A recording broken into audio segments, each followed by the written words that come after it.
Swayam Prabha. Digital India. Educated India.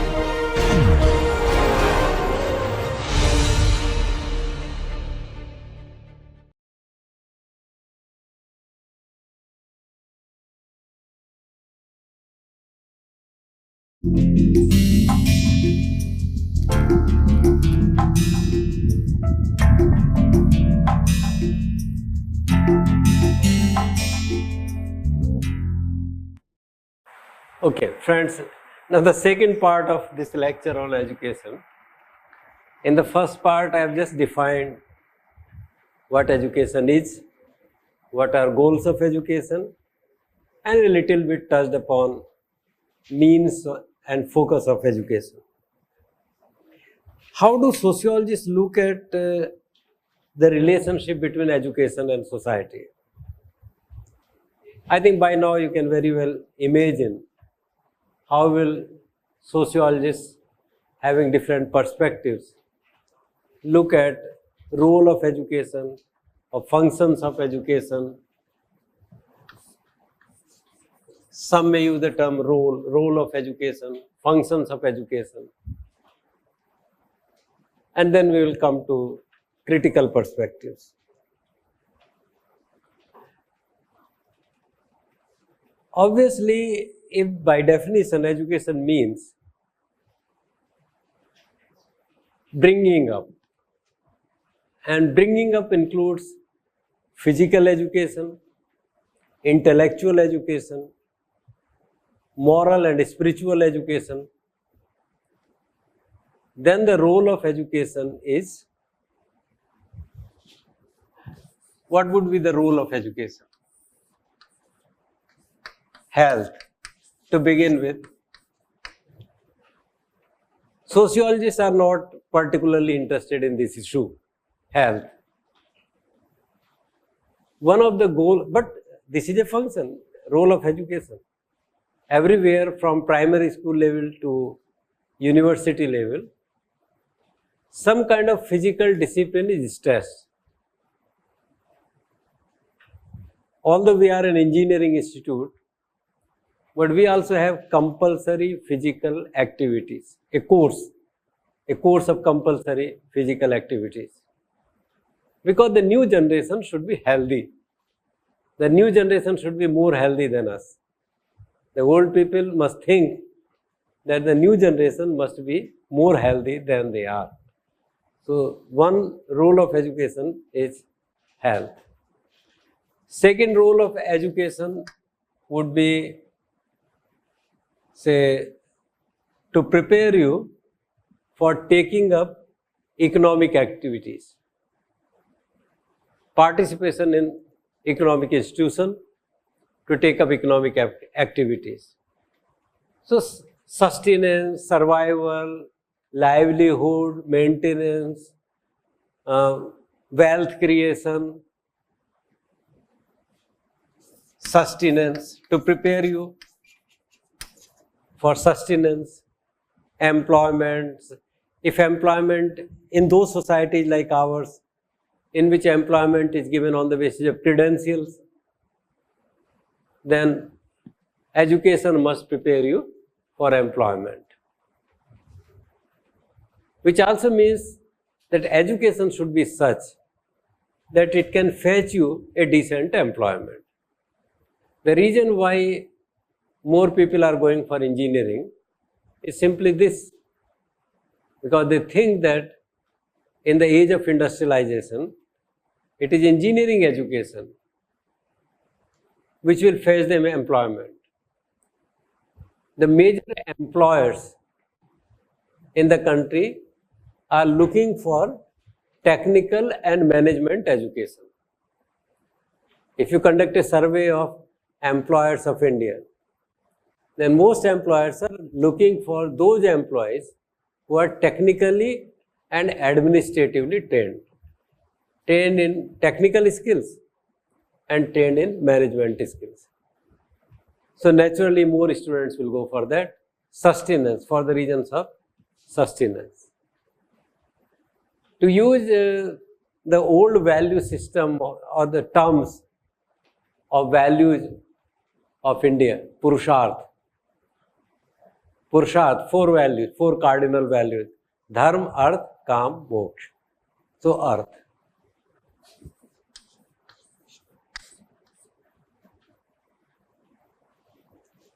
Health is necessary for everything. A sick person, a person suffering from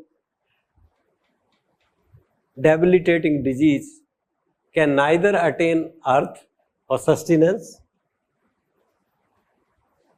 nor dharma or moral merit, nor moksha. Health is the basic requirement for everything. Dharma, Arth, Kam. This can be seen as sustenance also, pleasures, so that you enjoy quality of life. You live a good quality of life. Calm. To use Indian term again, calm. Education should prepare you to have good quality of life. Say calm. Fulfill your desires. अच्छे कपड़े पहने, अच्छा घर गृहस्थी हो, घूमे फिरें, बढ़िया car हो, एंजॉय करें लाइफ. टूरिस्ट बच्चों को लेके टूर करने जा सकें. उसके लिए हेल्थ की भी जरूरत है, सस्टेनेंस की भी जरूरत है. पैसा होगा तभी तो जाओगे. आपकी पत्नी कहेगी हमको जापान घुमा के लाओ. अब आप if you are not in sound health और if you can not travel तो you can not take her to Japan. अगर पैसा नहीं है then also you can not take her to Japan. और अगर आप लड़ते रहते हैं पत्नी से then there will be no motivation to take it. तो ये सब पीस ऑफ माइंड, थोड़ा बहुत वो सब जरूरी. Peace, mental peace. You must develop the ability to remain in harmony, peace.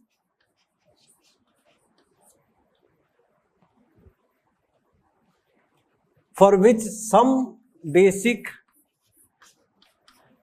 understanding of moral principles and some minimal desire to follow the moral principles is important.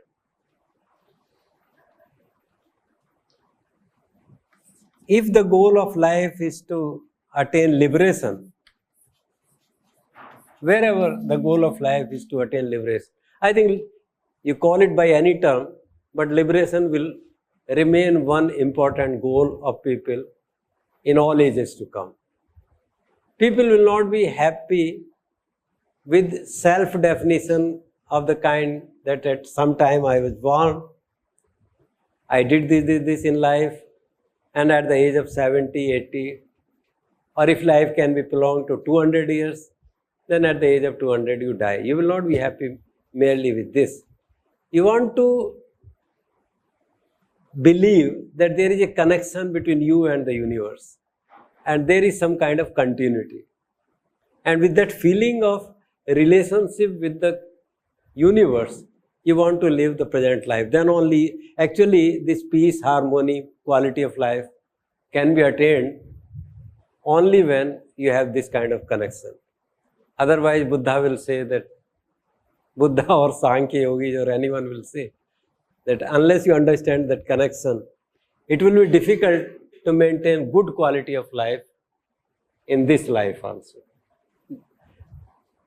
But sociologists are more concerned with social control, education. Now I'm going more towards sociologists like Emile Durkheim. Sociologists will say that the role of education is social control. You want to control society? You can control them by force, by police, by law, or you can control by education. If people are educated, and as Gandhiji said that education means respecting others as you respect yourself. If such values have been internalized by people, then there will be very little conflicts, no war, no violence, no disharmony, no disintegration, no hatred. though it can be debated whether for harmony, integration, peace, quality of life, direct control through police or law is more effective, or indirect control through education is more effective. But some people may say it is 80-20, some will say it is 70-30, some will say 20-80. That is not the point. But the role of education, which controls members of society indirectly by making them interiorize or internalize the values and norms of society. Internalization of values and norms is an effective way and is important for harmony, integration of larger society.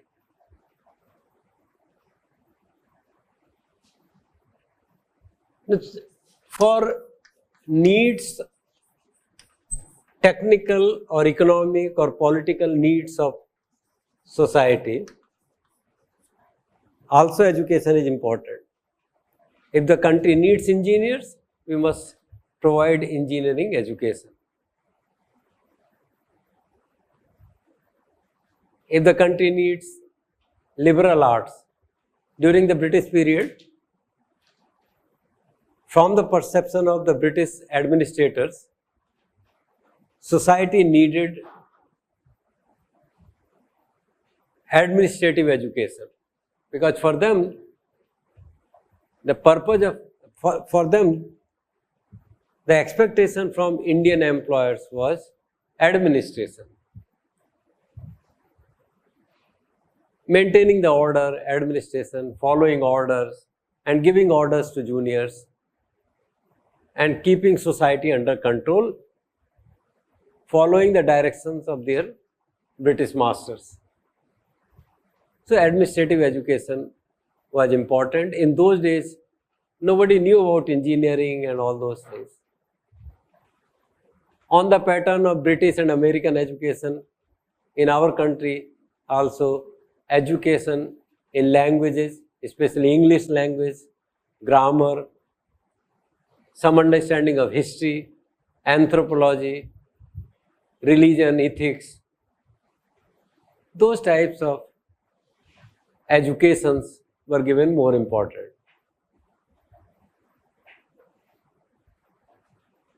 If you ask, if you conduct a survey or ask your parents that in their parents' generation, in your grandfather's generation, who were the most effective and most respected persons in your town or village among the educated people, they will say, the names they will give, most likely they are scholars of native language, Hindi, like Hindi, Tamil. Respect of scholars of English was above the respect of scholars of native languages. So in your town, small town, in parents, grandparents' time, your cities were small towns. So in the town, somebody who was MA in English, maybe there were only 1 or 2 persons of this type in the whole city or town. They were the most respected people. English was required. Law, if there were 1 or 2 advocates or lawyers, they were most respected. And then in the hierarchy, scholars of native languages. Language, education meant language, law, administration. So today, if society needs engineers, marketing experts, those who can deal with financial management, investments, ventures, so we have to provide that kind of education. Need of society. Education meets the needs of society. So today, there is somehow a feeling that humanities subjects are useless. Many people think that humanities subjects are useless or social sciences are useless. But since universities have their own autonomy, and because of autonomy they are confined to old values, so universities are still teaching these subjects, and large number of students are enrolled in those subjects. But the feeling is that we do not require these things, and the best students are not coming to these subjects. The number of students may be large. There are colleges in Kanpur and in small towns of Kanpur, where in a postgraduate college, number of students in BA and MA courses of sociology in just one college is as high as 2,000. But what will they do after that? After BA or MA, what will they do? That is a serious problem. So gradually these kinds of colleges are getting marginalized, and most often it is girls who are sent to these schools and colleges and universities emphasizing liberal arts. Their parents think that let them also have some education, and till they are married, let them go to college or universities. So you find that in many psychology courses, sociology courses, in some university, there is no man. All are girls. So education, sociologists are more concerned with this aspect. Internalization of values and norms and indirect control of society through education, because education means older generation makes you like themselves. They want to develop you in the mirror image of theirs.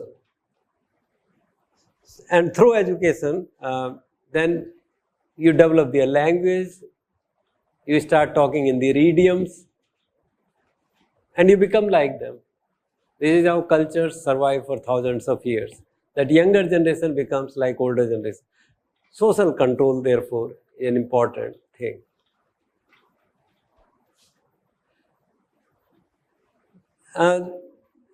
So this is one kind of thing. You can, let us call it A. From sociological perspective,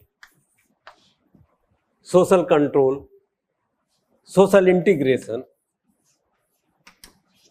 Social control will lead to social integration.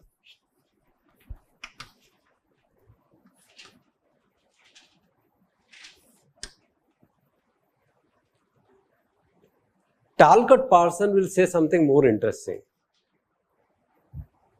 He will say that the goal of education is to provide training in universal moral area, universal, to make you universal. When you are trained, suppose there are no schools. In a country like ours, there are no schools and colleges.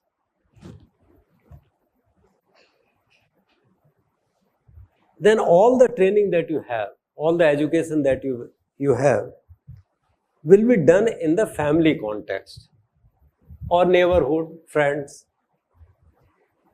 And since the society is divided, children belonging to different castes and communities and families, households, villages, will acquire different kinds of training.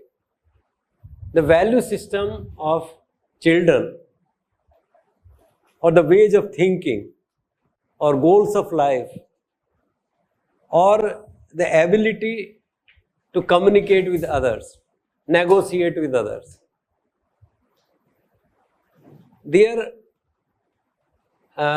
perspective on society, laws, future of society will all be determined by the values they have acquired in the family context. So, son of a fundamentalist Muslim, somebody raised in a conservative Muslim family, will become a conservative Muslim. Somebody born in the family of conservative Hindus will become a conservative Hindu. Likewise, conservative Sikh. And we all will be trained in patriarchal, patrifocal, patrilineal values with our biases against women. If you are born and brought up in a Tamil family, you will have bias against North Indians. And if you are born in North India, you will not understand the psychology of South Indians. For us, all of them are Madrasis. For North Indians, whether they are Maharashtrians or Keralites or Andhrites or Kannadigas, they are all Madrasis because of bias. Okay. Simplification. So we will be biased towards South Indians, Madrasis. But a modern, prosperous, secular, integrated country, India of 2012, needs people who are above these biases.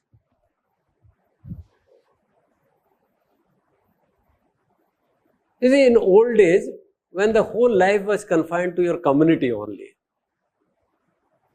most people died in the village in which they were born. And on very few occasions, maybe marriage or some festival or pilgrimage, they left their village. And for marriage and festivals and celebrations, ceremonies in the family, large family, kinship, when they traveled small distances, a few kilometers. But today, for the reason of employment and other reasons, you travel the whole country, worldwide. Now, movement has become worldwide. So, to travel, to get employment, to look for employment in the other parts of the country, and to work at a workplace with diverse culture. You are born in Mathura. For education, you have come to Kanpur, or maybe in between, from Mathura you went to Kota for JEE coaching and then come to IIT Kanpur. And after graduation from here, you go to Chicago for higher degree and come back to Bangalore for settling down, at least for some years. Now, unless you are trained in more universal value framework, you will not be able to survive in the new system where you have to interact with diverse people. People belonging to different ethnic groups, different cultures, males, females, young, middle-aged, old, healthy, sick, people with disabilities. You may have to work with people with disabilities. If there is no person with disability in your family, in your household, you may develop certain biases toward disabled people. I know that those who are not exposed to, or those who have never interacted with disabled people, they develop a fear, anxiety, and awe to interact with disabled people, physically challenged people. But at the workplace today, because of diversity of culture, you will be interacting with a lot of them. So unless you are prepared from the beginning to treat them also as human beings like you, you will not be comfortable. So when we meet in because we are worldwide now, there is a desire to create a more humane society where all are seen as human beings, and schools and colleges, education will do this. So education in societies where society is divided into several groups, castes, communities, religions, culture, gender, and there are so many types of biases. Somewhere, there should be some place to impart more humane kind of education. And schools and colleges do that. So Talcott Parsons would say that in a society of today, which is plural, and for diversity management, schools and colleges have a role to impart such universal universalistic moral framework with which you can comfortably, creatively, in a more humane manner, more responsible manner, interact with people belonging to diverse backgrounds. That is an. So apart from information is important. Your technical content is important. Information part is no doubt important. If you are to serve as a chemical engineer in Reddy's lab, you must have a sound understanding of theories of chemical engineering. That is true. If you are not good at theory of chemical engineering and some related domains, you will not be a good chemical engineer. That is true. If you want to join, say, research or manufacturing organizations dealing with artifacts of aerospace, you must know aerodynamics. If you do not know principles of aerodynamics, you will not be fit. But just that is not sufficient. If I want to work as a sociologist today in a large research organization of Delhi, just knowledge of sociology will not make me an effective manager or leader or a researcher. I must also have certain value orientations and leadership style so that I become an effective leader, acceptable person. You will find that these soft skills today here in professional education, stress is more on information. It has to be. But along with information, many soft skills are quite important. And I must say that in the context of IIT Kanpur particularly, you people must give more importance to these soft skills than you have been giving. Companies come, there are two persistent complaints of companies when they come to hire candidates from IIT Kanpur. There are complaints against IIT system, but particularly against IIT Kanpur, that students of IIT Kanpur are not loyal. You will tell them, yes, I will join your company, I accept your terms, I am coming on 15th of July, send me a vehicle. And the company sends a vehicle to receive you at the airport and you are not there. Then they will telephone your placement in charge. Maybe you can maximize your gains in this manner, but you must realize that you are doing immense damage to interests of your friends and future generation of IIT Kanpur. These values, loyalty, commitment, promise, maintaining promise, diversity management, communication. Students of IIT Kanpur are particularly bad at communication skills. This is a common complaint. You must improve your communication skills. So these skills are diversity management, value system, along with technical needs. Technical needs are there, and technical needs may change. I was reading, I will give you one interesting thing from the 11th five-year plan. Perhaps one day I was touching upon this in some context. That on the one hand, we have so much of unemployment, but on the other hand, opportunities are waiting for us outside because of demographic transition. I'm reading one paragraph from 11th five-year plan. The paragraph is devoted to this is in the chapter Skill Development and Training. It is expected that the aging economy phenomenon will globally create a skilled manpower shortage of approximately 56.5 million by 2020. 8 years from now, when you are in the labor market. You will be in the labor market much before that, but you will be sort of maturing around that time. So it is expected that the aging economy phenomenon will globally create a skilled manpower shortage of approximately 56.5 million. 56.5 million means 5.6 crores by 2020. And if we can get our Skill Development Act right, we could have a skilled manpower surplus of approximately 47 million. In 2020, we will have 4.7 crores youths, more than our internal national economy requires. That means they will become unemployed. But actually they should not become unemployed, because in the industrially advanced countries, there will be a shortage of 56, much bigger shortage. There will be a shortage of 56.5 in US, Germany, China. In China also is going to have shortage of manpower. In all the industrially advanced countries to which you would like to go after your basic training in India, will have shortage of manpower. And India will have a surplus of 47 million, 4.7 crores. So in an increasingly connected world, where national frontiers are yielding to cross-border outsourcing, it is not inconceivable of a skilled person power.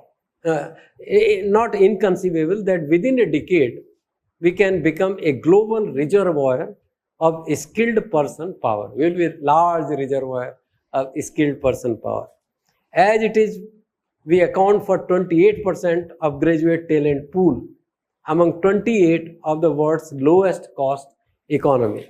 Now they have also given a figure which shows which countries will have surplus and which countries will have deficit. All the developed countries will have shortage. The countries which will have surplus are India, Pakistan, and some other small countries. Numbers are also very small. Japan has shortage, UK has shortage, Ireland has shortage, US has shortage, Russia has shortage, France has shortage, Spain has shortage. All the developed countries where you would like to go will have shortage of manpower.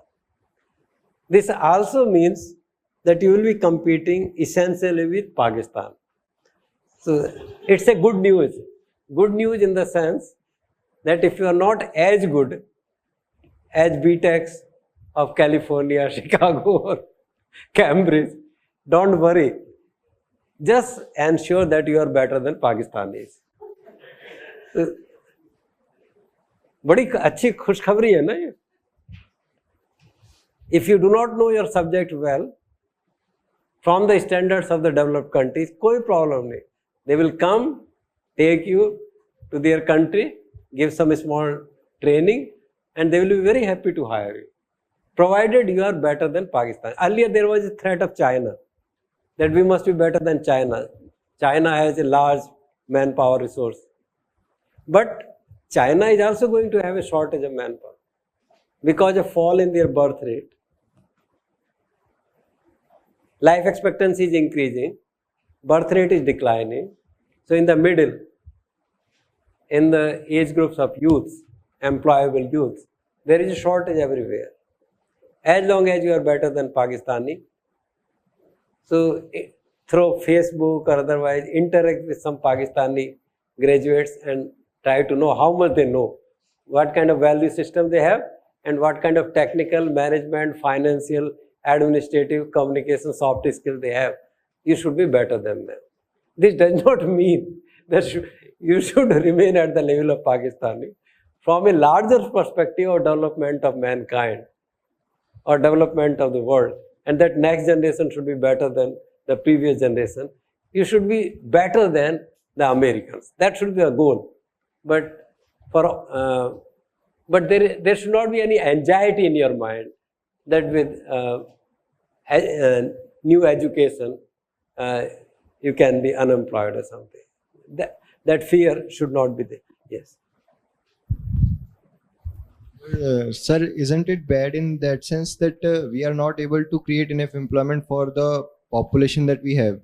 We have a natural resource of we have a human resource, a great pool of human resource, and we are not able to create enough technological advancement to be able to completely use that huge pool of human resources. And what you said about China, and that is the fact that China is technologically advanced so much that it has surpassed its human resources pool, and now it is on the shortage side. Well, we have not been able to technologically advance so much to be able to use our human resources to the max, and that pool is now dissipating throughout the world. And if we could have been technologically advanced at a faster rate or higher, then we would have been able to use it to our national interests. And it's not. Very good question. Friends, when these planners do this kind of exercise, they are based on projections. And what you are saying that ideally we should be able to employ all our technical manpower inside. But the projections done by planning commission, there is a limit beyond which you cannot raise the level of technical productivity or employment. It depends on employment, it depends on investment, how much capital you have for investment, internal resources, loans, aid, or foreign direct investment. It depends on many things. It depends on the kind of technology that is developing. It depends on political system, political will. It depends on participation of NGOs or civil society or private sector, what role they play in creation of employment, how much interest they take in creation of employment, on culture, even religion and related factors.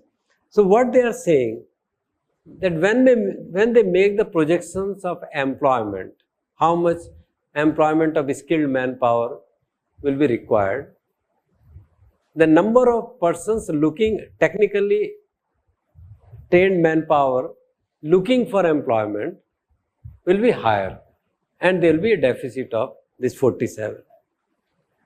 But there is a shortage of 56 million in industrially advanced countries.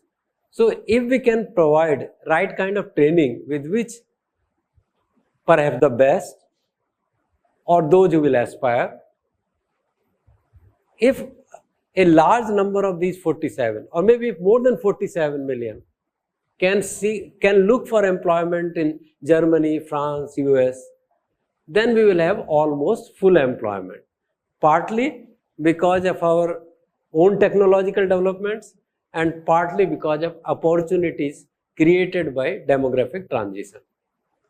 This does not mean that we will identify the best 47 million people in India and force them to go abroad. No, but there is an opportunity. Whether the best of them go, whether IIT Kanpur graduates go, or maybe IIT Kanpur graduates get a good employment in Bangalore or Delhi, and it is from smaller state engineering colleges or private engineering colleges who will go to Germany or US, that's a different story. But in terms of numbers, there is only a deficit of 47 according to them. But there is an increased opportunity for 56. The number which will be competing with us from Pakistan will be 19 million. And 19 plus 47 makes it 56. There are some other small millions, 1 million, 2 million from some Latin American countries or other Asian countries. Their number is very small. But almost all unemployed but technically trained youths of India and Pakistan can find employment in Europe and in Japan and China. That is the idea. That means in place of not getting worried about the future employment situation, whether employment situation in the country is good or bleak, we should create technically trained manpower. We should give them skills, and there is opportunity for them. This is what they want.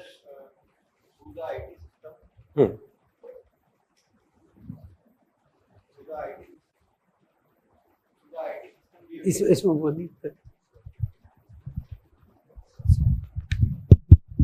Through the IIT system, we have been creating that talented manpower for the last 50 years.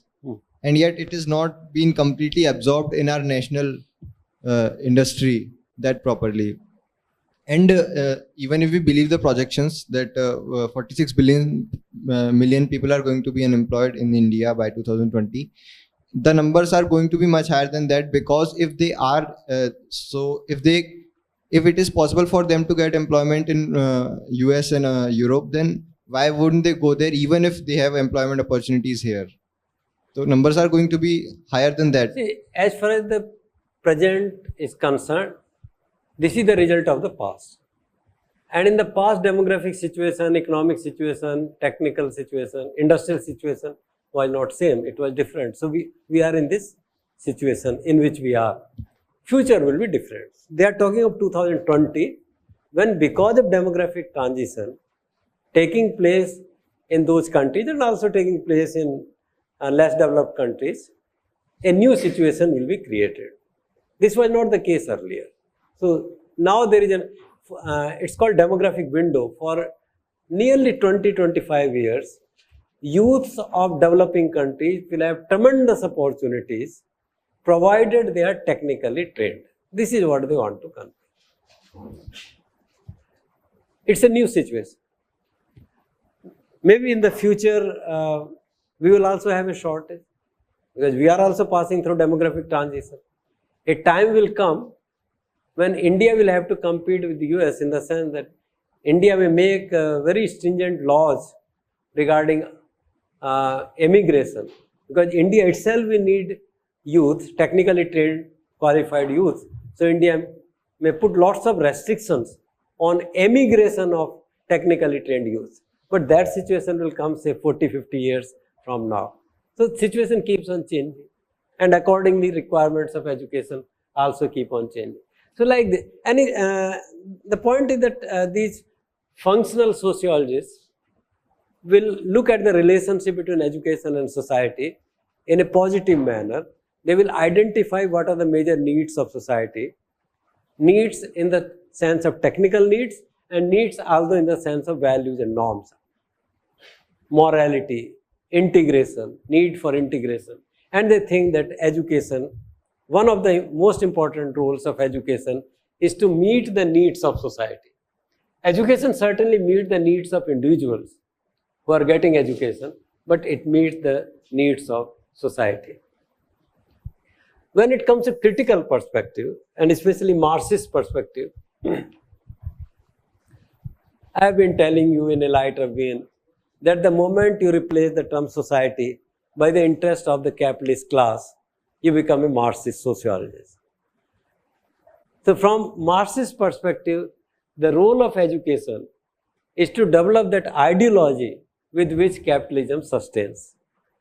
Again, to meet the needs of industry, to meet the needs of the capitalist class, to provide them technically trained manpower freely. Ideally, Marx or Marxist sociologists will say that if an industrialist, if Reliance Industry, if Birlas, they need engineers of certain types, they must invest money in educating youth in those branches of engineering. But in the capitalist system like ours, they are getting their needs met freely by money spent by government of India on training youth. So this, in one way, government or state is working on behalf, this is an indirect connection. State is working on behalf of the capitalists, providing them manpower free of cost. In preparing that, in building that manpower, the industrialists do not have to spend any money. And more than that, actually, more than free supply of technically trained manpower, it is the ideology. From Marxist perspective, the ideology or the idea, general ideas, beliefs, values that our youth coming from IIMs, IITs, ISCs, central universities have are all in the interest of promotion of capital. You know, elitism, snobbery, we are different. And this system creates such a disbelief in society. These days lots of comments are coming on proposed changes in JEE system. And even ordinary people believe, ordinary masses believe that yes, JEE should not be tampered because IITs are different. IITs are different, they are great, and IITians are great, IIT students are great, and therefore they have to be treated differently. So this idea, for Marxists, this idea that IITs are great, IITs are established under a separate act of parliament, and students of IIT are great. Nobody says that teachers of IIT are great, but students of IIT are great.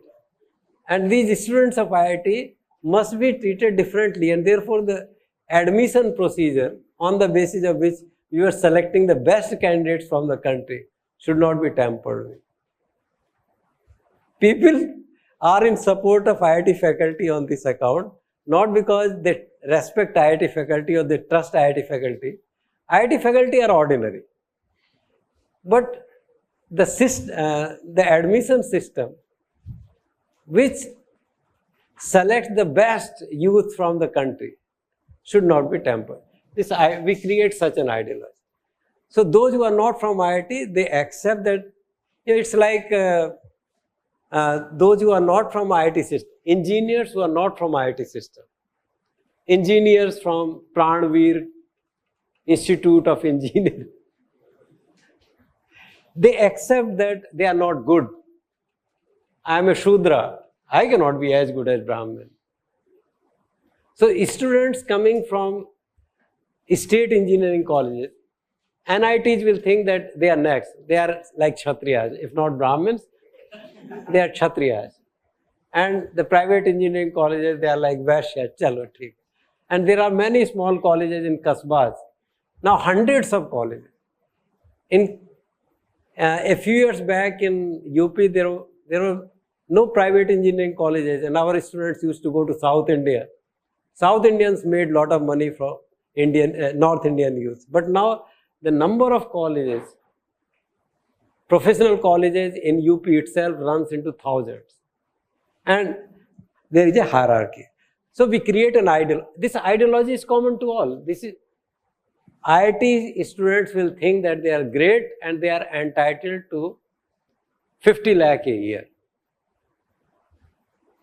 And NIT wala, they will think that we are not as great as IITians, but we also deserve some 10 lakh or something. They will be happy if one of their students gets 15 lakh.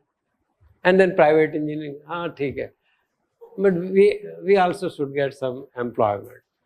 So then Infosys will go and give them employment for 3 lakh, 3.5 lakh per year.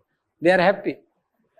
But this leads to highly unequal, wasteful, inefficient and exploitative system. Marxist sociologists will say that this leads to inequality, this leads to a wasteful system, this also leads to disintegration, disloyalty, a distrusting system. So that will be a bad aspect. Marxists will say that this is not good. This inequality, and the other day I gave you the example of that since we live in a capitalist system, a system of unequals. So educationists and education are less concerned about imparting education than with grades. Students are more concerned with grades. Grades are the ultimate thing. Teachers are also more interested in grades. Teachers think that their job is to classify students into A, B, C, D category. जैसे फल वाला सुबह को बहुत सारे थोक में फल खरीद के अलग अलग बास्केट बनाता है, A ग्रेड का, B ग्रेड का, C ग्रेड का, और फिर बाजार में लेके जाता है. ये एप्पल 150 रुपए किलो, ये एप्पल 100 रुपए किलो, 80 रुपए, 40 रुपए. So our teachers are like those fruit sellers, and students are like those fruits which come to them in thok, in wholesale market. And then by classifying them into A, B, C, D category, we supply them to our customers. This kind of ideology that some are A and some are D. Marxists will say, Marxists, humanists, all critical thinkers will say that we are all alike. We all have the same potential. Physical, mental, spiritual, moral, we all have the same potential. And a system must be created in which all, in new education policy there was a word all, a system must be created in which all have the opportunity to realize their physical, cognitive, spiritual and moral development to the fullest extent. Marxists say that education is linked with ideology of the bourgeoisie. And this ideology will be reflected everywhere. This ideology will be reflected in economic thinking, on moral issues, on religious and spiritual issues, on issues related to politics and defense.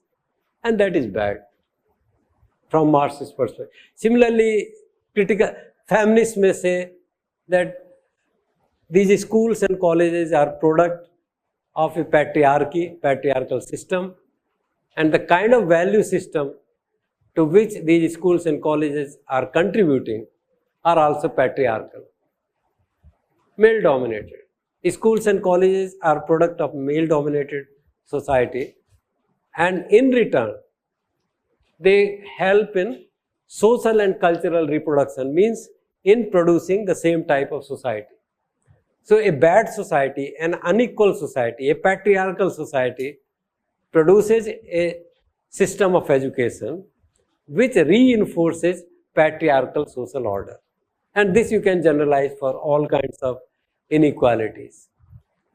So education in reproducing social structure, class structure and gendered structure of society simply reinforce the ideology of the capitalist class, of males, of high caste and high classes. This is what the critical perspective would be. Now the issues therefore which we are facing in the government of India today is attempting, at least government is more enlightened than educational institution. And as a sociologist, I also believe if I have to choose between educationists and faculty members and politicians, no matter how decadent our politics is, I will give more importance to politicians. For a number of politicians are more responsible towards society, and they have a fear that if they do not act responsibly, they will not get votes next time. And politicians have a wider perspective. So it's good that politics has started interfering in the education system. And one positive aspect of this interference is democratization of education, reflected in several ways. One, open more IITs. Let every state has one IIT. The idea is that make IITs as good or as bad as the worst engineering college of the country. We will at least move towards equality. Equality in itself is good. The thing is that we should have a society in which our small private engineering colleges are equal to IIT in excellence. That should be the goal. The goal should not be that everywhere we have decadence or low quality of education. But in the process of democratization, for some time, the issue of quality is going to suffer. Let us accept this, and we must welcome if quality declines for some time temporarily. What is more important is democratization. Let all regions, all males and females and high caste and low caste and Hindus and Muslims join education. So for that purpose, starting with 11th 5-year plan, we have started opening large number of IITs, IIMs, ISCs, NITs, at all levels from primary to IIMs. We have revolution of education. This is what democratization means. This also means that through implementation of reservation policy and otherwise. We are trying to develop an inclusive growth of youth. We are trying to develop youths belonging to all categories, all sections, all social classes for participating in the future developments of society. Yes, the issue of quality is there. It's very possible to argue that in the process of democratization, for some time, quality of education will suffer. But if the main purpose of education is to prepare the newer generation, going back to the definition of what is education, bringing up, if the purpose of education is to bring up the new generation, the most important job of education should be to bring up all sections of society. So from that point of view, democratization, even at the cost of quality for some time, is a welcome thing, though there is a seeming conflict between the two. What we must aspire in the long run, through leadership of effective researchers, leaders, educationists, by involving more honest educationists in public policy making, that the issue of quality is also raised. And efforts are made to improve the quality of education everywhere. But this quality is not simply knowledge of differential equations. If there is a trade-off between knowledge of differential equations and moral and physical development, then perhaps moral and physical development should be accorded more importance than knowledge of differential equations, because in seldom situations, in very rare cases, after graduating from here, you will require application of differential equations. What you will require is what attitude you have built towards general humanity, towards others. And therefore, the issue of deterioration in quality of education in a larger perspective is not so important as making education inclusive of all sections of society.